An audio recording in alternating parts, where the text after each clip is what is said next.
let's talk NBA Finals. Who do you have winning it? And you were born in Boston, right? Sure was.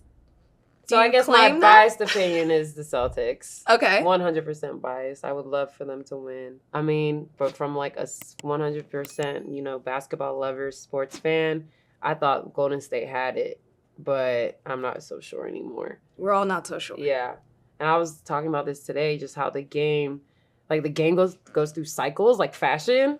So like, yeah, you had like the 90s, 2000s, 2010s where like the 3-pointers like were just going crazy, but now I see it like kind of settling a little bit. Yeah. Like, yeah, they're shooting a lot of threes, but like you do not have to have like the best 3-point shooters. You don't have to make 30 threes a game that like win championships. So, I think we're kind of finding like a middle ground from when Golden State was like having their like dynasty time where everyone was just like threes.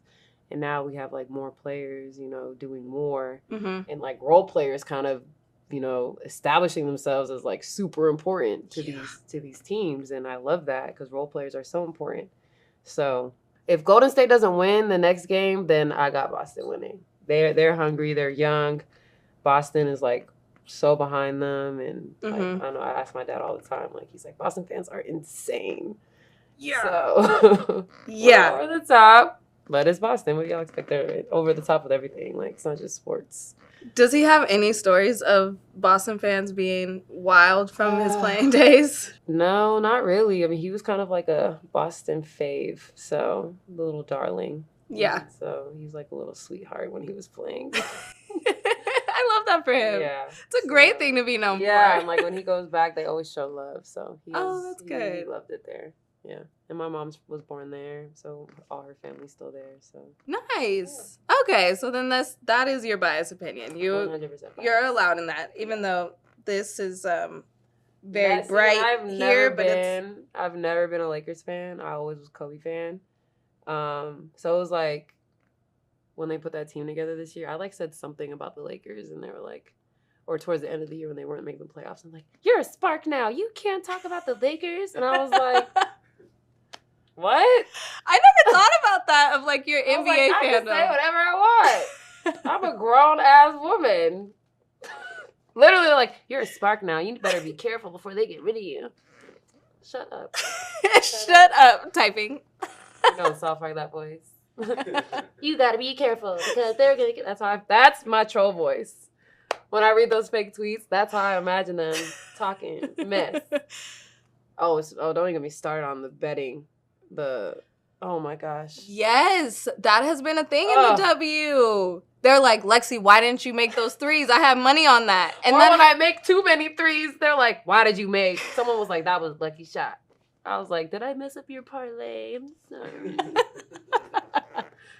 Not even knowing what a parlay was, but I was like, I see it too much, so let me see. Buzzword. That's fair. Parlay. But yeah, it's been funny because people really like lose like their rent on betting on our games, and I'm like, why are we doing this? That's their problem. But it's cool though because now people are like kind of like getting locked into like how players play. Like they'll know like certain players are like this, so don't bet on them. And you got a player like me who's pretty consistent for the most part. But you have a player who'll score like 30 and then like 5. But you got to like watch the game to like realize that. So any way to get more eyes on the game, like I'm cool with. Yeah. But the people with the harassing after and before games, even under our comments on our page, like, I gotta chill. Relax. Like, just enjoy it. Enjoy it. Please. It should be your play money. You shouldn't be that serious. You bet on your life savings, then you need to go seek help. Real quick, just going back to your dad, I think I love this part of him kind of making the Reeboks pump famous from his legendary dunk contest, and then now you're with Reebok. Does that feel like a full circle moment in the fam? It does. And when I first got drafted, I signed with Nike. Reebok wasn't even in the picture. Like, he had been working with Nike a lot, with their camps and stuff. So that relationship with them kind of trickled down to me when I got drafted. But as time went on, we kind of just separated. And I don't even know how the Reebok thing came up, but we were just kind of like, why didn't we visit this like initially? Mm-hmm. But to have like to do like a campaign for his shoes and to wear them and, be part of the Reebok family and stuff now. It's so amazing. And that's like one of the things like we never discussed like in our little group family meetings of like Lexie's life plan. Like signing to Reebok like was not there. Yeah. So just having that thrown in there is like amazing. They look out, they're so kind to us. Anything we need, they provide it to us. And it's just been a really nice few years, being a part of the Reebok family, especially with him. Yeah. And when you were younger, you said like he let you find basketball on your own. Yeah. That wasn't pushed upon you. But when you did get in the AAU circuit and say that you wanted to pursue it professionally, did he give you any advice or wise words on how to navigate the pro space? Kind of, but the best thing about him was like he just brought me around it a lot. So when I was younger, he was, WNBA coach for a few seasons. So obviously it's the summertime, so we weren't in school, so we were able to go. First it was in Orlando where we lived, and then it was San Antonio. So for the summer, we just packed our stuff and we just lived in San Antonio for the summer. And I was able to I was at all the practices, we were at the games. I never traveled with them, but I was just around them constantly. And I think that was where I, found my love for the W and those women and, what those women mean to, young girls and, people who want to play basketball. But just like learning from watching and, he always, work ethic, work hard. He was, an basically unknown high school, college player. He kind of landed in the right space at the right time, but worked his ass off to be able to, be ready for that moment. So, that was something that he's always preached to me.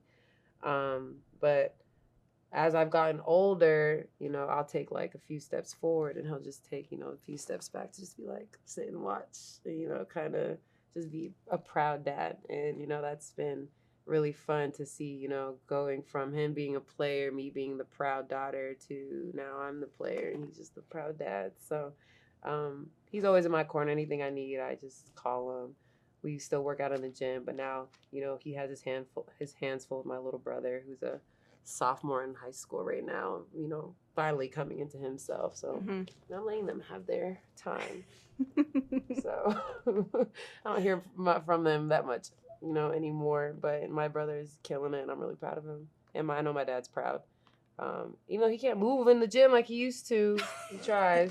So he tries.